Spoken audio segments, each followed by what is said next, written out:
भोलू नाम का एक बिल्डर था। उसका शहर में बड़ा नाम था। उसने कई सारी बिल्डिंग्स बनवाई थी और इसकी वजह से वो काफी अमीर भी हो गया था। एक बार की बात है, उसके पास उड़ते उड़ते खबर आई कि शहर से थोड़ी ही दूर पे एक जंगल है जहाँ पे कुछ जमीन खाली पड़ी है। भोलू अपने ऑफिस में बैठा बैठा खुद से बातें कर रहा था। मैंने दूसरों के लिए कई घर और बिल्डिंग बनाई है। मुझे लगता है मुझे अपने लिए भी एक ऐसा सुकून भरा घर बनाना चाहिए जो कि शहर के शोर शराबे से दूर हो। वहाँ पे मैं अपने परिवार के साथ छुट्टियां मनाने जाया करूंगा। काम के चलते मुझे यही शहर में रहना पड़ता है, लेकिन मैं वहाँ छुट्टियां मनाने तो जा ही सकता हूँ। ठीक है, तो ये तय रहा कि मैं उसी जंगल वाली खाली जमीन पर घर बनाऊंगा। भोलू मन ही मन ये तय कर लेता है कि उसे जंगल वाली जमीन पे अपने लिए एक घर बनाना है। वो अगले ही दिन अपने कुछ आदमियों के साथ उस जमीन को देखने निकल जाता है। वाह, ये जमीन तो काफी अच्छी है। बड़ी हैरानी की बात है कि अब तक यहाँ पर कोई रहने नहीं आया। ऐसी जमीन तो करोड़ों में बिकती है, लेकिन मेरी किस्मत बहुत अच्छी है जो मुझे ये एकदम मुफ्त में मिल रही है। साहब, तो काम कब से शुरू करना है? अरे बस कल से यहाँ पर काम शुरू हो जाएगा। तब तक एक काम करो, फिलहाल यहाँ पर 15-20 ईंट रख दो ताकि हम कल आए तो हमें याद रहे कि काम किस जगह से शुरू करना है।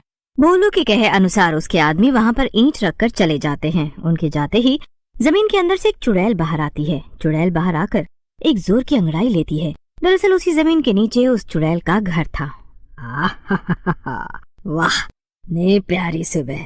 आज तो सूरज बड़ा ही अच्छा खिला है। कल रात को तो खाना ढूंढने में बड़ी देर हो गई थी, इसीलिए थकान के चलते मुझे बड़ी ही प्यारी नींद आई। चुड़ैल खुद में ही मगन थी कि तभी उसका ध्यान सामने रखे ईंट पर जाता है। अरे ये सब क्या है? भला ये मेरे घर के ठीक ऊपर ये ईंट किसने रख दी? कौन है जिसे अपनी जान प्यारी नहीं है?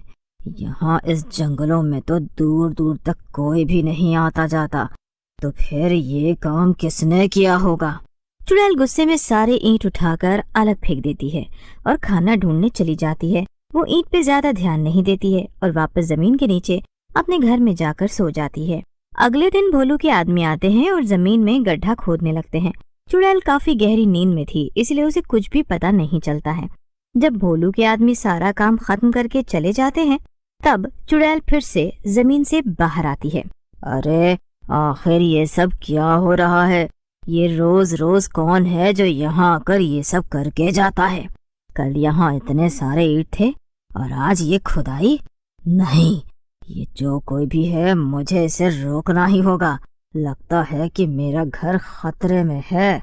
इसके बाद जितना भी गड्ढा खुदा हुआ था, चुड़ैल उसमें वापस से मिट्टी भर देती है और फिर आराम से वापस अपने घर चली जाती है। ओहो, बड़े दिनों बाद मुझे इतनी मेहनत करनी पड़ी है, लेकिन चलो आखिरकार मैंने अपना घर तो बचा लिया है। अब मेरे घर को कोई खतरा नहीं है। अब मैं सुकून से सो पाऊंगी। चुड़ैल खुद से बातें करके आराम से सो जाती है।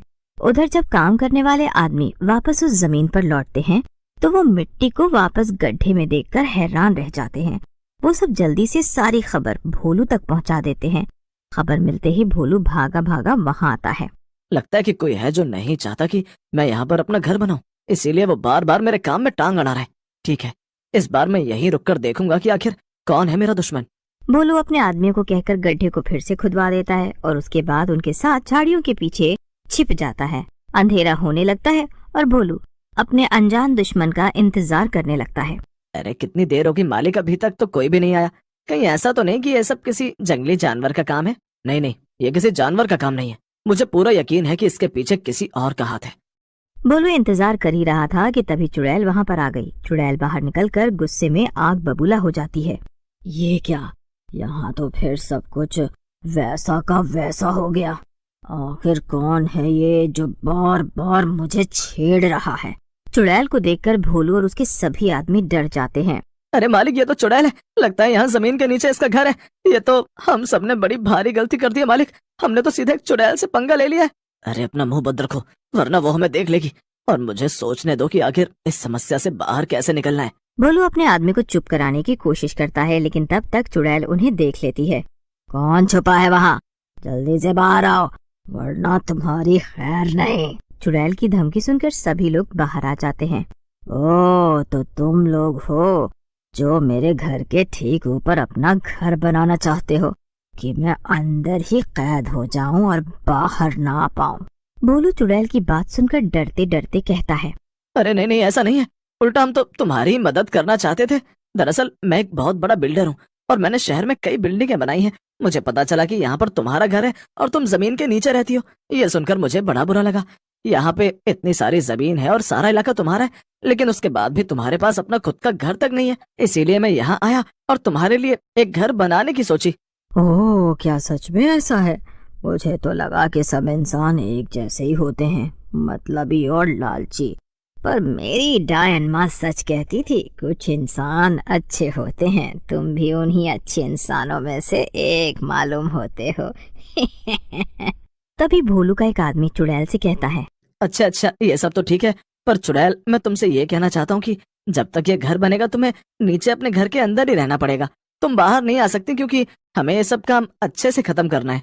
अरे पर ऐसे तो मैं घर के नीचे ही कैद हो जाऊंगी और फिर कभी निकल नहीं पाऊंगी। नहीं नहीं, मैं एक बिल्डर हूँ, मुझ पर यकीन करो। जब घर पूरा बनकर खड़ा हो जाएगा तो आखिर में मैं तुम्हारे लिए जमीन से जुड़ा एक दरवाजा बनाऊंगा जो नीचे जमीन के अंदर से ऊपर की तरफ खुलेगा। ऐसे तुम्हारा पुराना घर अंडरग्राउंड यानी कि जमीन के नीचे और नया घर जमीन के ऊपर। क्यों, है ना कमाल का आइडिया? हाँ हाँ, मुझे तो ये आइडिया काफी पसंद आया। ऐसे तो मेरे दो दो घर होंगे। ठीक है, मैं अंदर जा रही हूँ। जब घर पूरा बन जाएगा तभी मैं बाहर निकलूंगी। इतना कहकर चुड़ैल वापस जमीन के अंदर चली जाती है और भोलू जोर जोर से हंसने लगता है। उसे ऐसे हंसते हुए देखकर उसकी सभी आदमी हैरान हो जाते हैं। अरे मालिक, आप हंस क्यों रहे? और क्या सचमुच में आप ये घर बनाकर उस चुड़ैल को दे देंगे? मालिक, ये तो बड़ी बेवकूफी होगी। हम लोग भला एक चुड़ैल के लिए घर क्यों बनाए? क्या आप सच में ऐसा करेंगे? हाँ और क्या, मैंने उस चुड़ैल से वादा जो किया है। चलो अब तुम सब लोग जल्दी से मेरा, अरे नहीं नहीं, उस चुड़ैल, प्यारी चुड़ैल का घर बनाओ। जब ये घर पूरा हो जाए तब मुझे शहर से यहाँ बुला लेना। भोलू भी ये कहकर वहां से चला जाता है